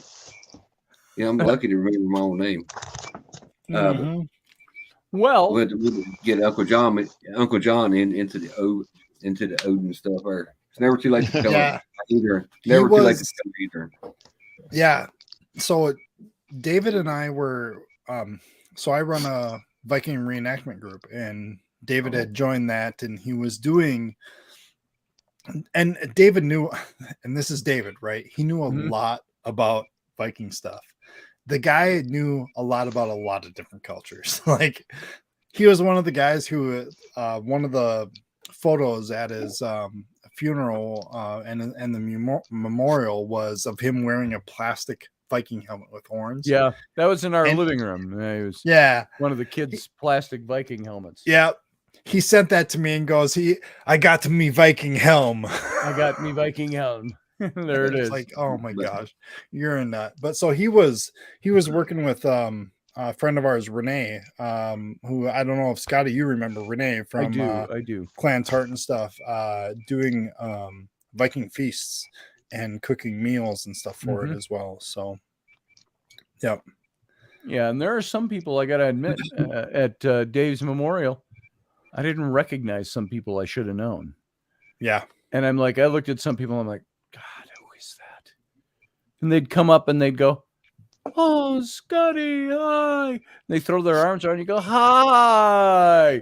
We were talking about this on Sunday yesterday, but it's like, I can't remember who this is. A vague familiarity, but I don't remember you. But Renee was like that when I first talked to her. She called in when we were talking about, I think it was just before Dave passed. It was the Sunday or the Monday morning show before he passed. So, we actually met Renee and Christopher at the American Swedish Institute. I was actually talking to another person in the gift shop about starting a Viking reenactment group. And Renee and Christopher literally came up and go, "Reenactment, you say? Viking, reenactment, you say?" And that's how we knew them. And it was one of those moments where like, oh, all the Clan Tartan people. Got it. Yep. Which was another group we were all part of. I'm interested in joining the whole Viking reenactment group. Yeah. Did David ever tell you about going into the fabric shop and trying to buy a tartan? Probably. I was with him probably talked to these girls, 5 different girls over 40 minutes before one of them goes, "Well, it kind of reminds me of a Scottish plaid." And Dave's going, "Kinda." Oh, what you're describing sounds like a Scottish plaid. Right. How can you work in a fabric shop and not know the...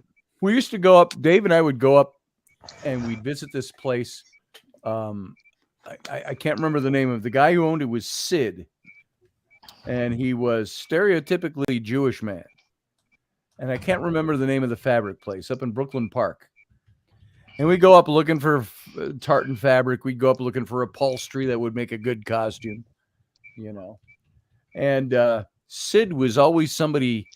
I go, I need enough of this tartan to outfit 3 or 4 different guys in the same tartan at 9 yards apiece. Well, I got it. He pulls it all out and he gives us the price. I go, oh man. I said, could you do it for this instead? And Sid was always, and Dave would always mock Sid because Sid would go, he's an older Jewish guy, go, oh, he goes, my family. Oh, I got to feed my family. And he says, you're breaking my heart. You're breaking my heart. I can do it for, this much. Oh, it's still too high. I can't do any better than that. And we'd talk, and we'd always, it was the stereotypical Jewing him down. And I think Dave even used that with him at some point, but because, we all bought so much fabric up there. So all these festival types and clan tartan and all of that. So like I said, I wish I could find somebody to make me the leather armor, like with the I know some people. I need it. I know some people. It's going to be a little late for this Halloween, but I think it scared hell out of the neighbor kids. Yeah. Dave and I were on a short business trip to the cities. We were both dressed in suits. One. Finished our stuff, got it in the car, stopped in a Subway downtown somewhere, and walked in, and we wait in line, and we finally get up to the counter, and they say, what can we do for you? And before Dave can say anything, I said, we're here for the IBM order of the 3 6-foot subs for the conference. And the guy looks at me, and he goes, what? And Dave says, the 3 6-foot subs for the IBM conference. And he was always very quick on the uptake. Oh, yeah. The guy goes, just a moment. He goes in the back, and you see him talking to the manager. and they come out, and they go, are you sure it was this store? And we both started laughing. I said, I'm sorry. I just had to do that after waiting in line. Nice. It's okay. They kicked you out.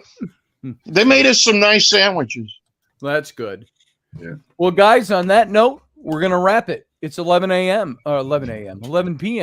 Well, And, I was going to say we went over. It is. So, we're not going over tonight. Got questions. You got a question? No, I was You going gonna to tell be Sean Professor Power to send tonight? me. No. I was going to say, I told Sean to send me a friend request. I have questions about this reenactment thing. Oh, yeah. yeah. I'll see if I can find you, or Scotty, if you have his contact info, shoot it over to me. Oh, Let's do easy fine. You thinking Lewis? Does Lewis still do leather?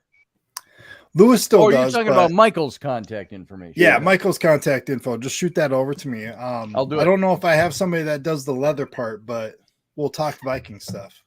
All right. Because the Okay, name of the company folks. is Viking Custom Concepts. We do IT, believe it or not. We do What is it? nerdy. I said the name of my company is Viking Custom Concepts, and we do IT. Okay. Oh, yeah. Nice. Off-Road Viking is his Off-Road, moniker up here. Yeah, Viking Off-Roading. Yeah. You two, do you need personal information? Or you just want to hook up over on Facebook? And Yeah, Facebook phone number. You got the phone number, don't you? somewhere, probably in my phone. Yeah. So like that. I'll find it. I'll send it over, Sean. All right. Okay, cool. All right, guys. Uncle John, good to see you, brother. Have a good night. Night, John. And Michael, good to see you, brother. Have a good night too. And Sean, brother, always good to see you. We'll see you next time. Take care, All brother. right. Everybody else, thanks for being here. Thanks for being part of the show. We're going to get out of here. I'm going to go to bed or something like that. So live long and prosper.